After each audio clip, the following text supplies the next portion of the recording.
அதாவது அந்த மலைகோர் மண்ணில் மக்களுங்க பல குறைய தீரணும், பல கஷ்டத்தை தீர்க்கணும்னு வந்து அந்த மண்ணில் வந்து இறங்கிடுறாங்க.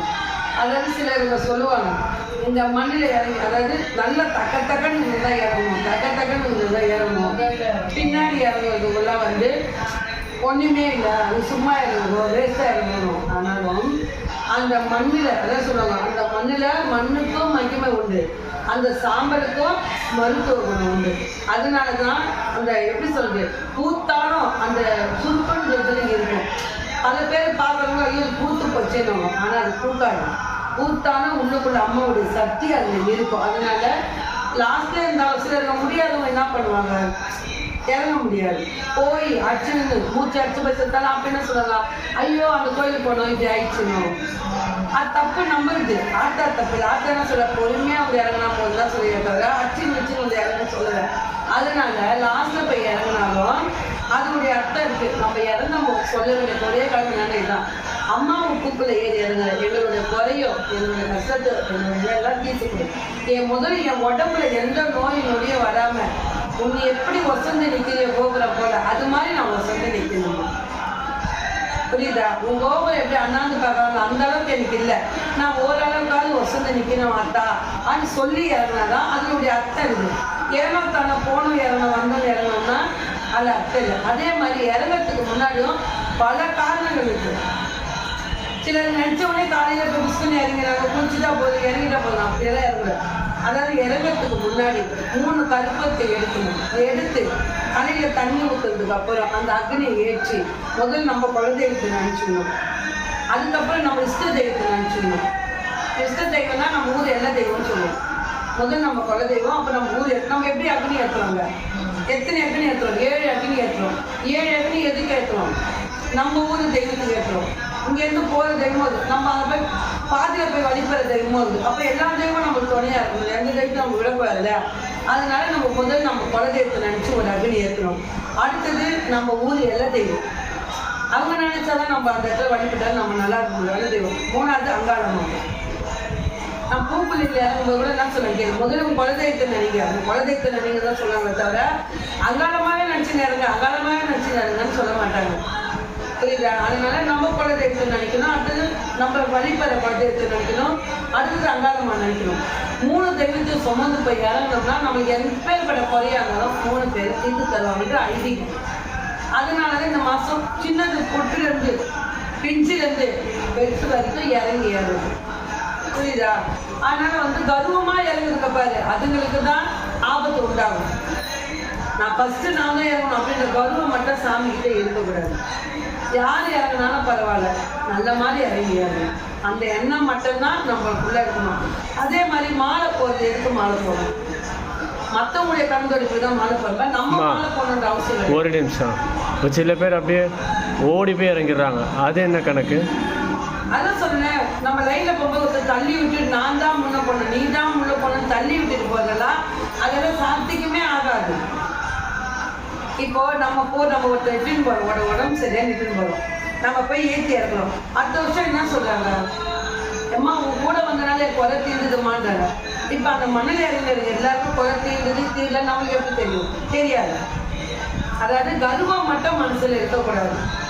கர்வம் இல்லாமல் இறங்கியாருன்னா எந்த குறையுமே இல்லை. அடிச்சு பிடிச்சுன்னா இறங்கணும்லாம் இல்லை. நாங்களாம் யார் போங்க போய் இறங்கிட்டோம், லாஸ்ட்ல என்ன கொடுக்குறான்னு நான் வாங்கிக்கிறேன். நம்ம புரியுதா? அம்மா முதல் எப்படி தெரியுமா பண்ணுவா, முதல் இறங்குறதுல முதல் கண் அவளுக்கு நேர் கண் இருக்காது, அது தெரியுமா உங்களுக்கு? அங்காளம்மா கண்ணே பாரு, எது நோக்கிற கண்ணு பின் கண்ணு தான் அவள், அதாவது லாங்கில் இருக்குதான் பாப்பா. எதுக்கு அவன் மேலே ஊஞ்சல் ஏறி எதுக்கு அவ்வளோ போடாமடி எவ்வளோ தீபம் ஏற்றுறாங்க. எங்கெங்கெல்லாம் இந்த எப்படி சொல்றது, அவளுக்கு முன்னாடி தான் இல்லை ஊஞ்சல் ஏற்றுறாங்கல்ல, அம்மாவுக்கு ஊஞ்சல் வழிபட்டு வராங்கல்ல, ஊஞ்சல் வழிபட்டு வராங்களா அம்மாவுக்கு.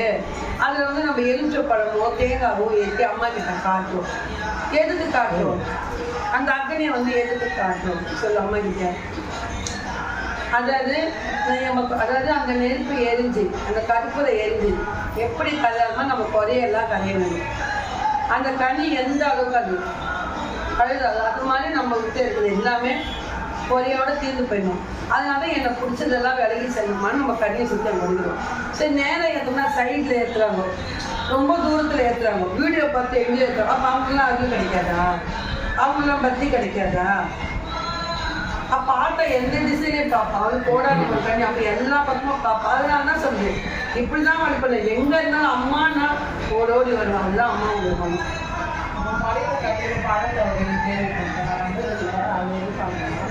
அது நாங்கள் கனி கட்டினியா இறங்குறோம்னா நான் 30 கனி கட்டினு இறங்குவேன். அதாவது நான் இறங்கி ஏறி வந்து என் கனி வாங்கிறதுக்குன்னே நிறைய பேர் நிற்பாங்க இந்த இடத்துல.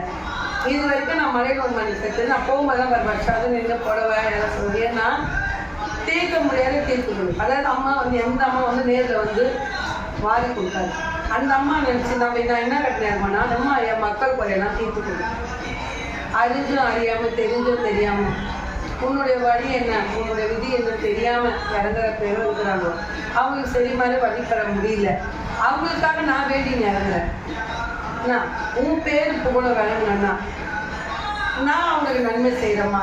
அதனால என் கனியை உன்னுடைய இதுவாக நினச்சி நான் இறங்கி ஏறம்மா, சத்தியா நினச்சி அந்த சத்தியை கொடுமான்னு சொல்லி நான் கட்டி இறங்கி ஏறி வந்த உடனே தான் அம்மா மாதிரி வச்சு எல்லாரும் கனி கொடுக்கணும். அந்த கனி எனக்கே நிற்காது. போன வாட்டி நான் சந்தியா கட்டே வாங்கணும் போது அந்த கனி எனக்கே கிடைக்கல. அத்தனை கனியுமே அங்கே வரையுமா. அப்படி இருந்தோம் எனக்கு தான் தேவை, நான் எடுத்து வச்சுக்க மாட்டேன். அது என்ன பண்ணுவாங்க அந்த கனி? அது அவங்க அந்த நேரத்தில் சொல்லும்.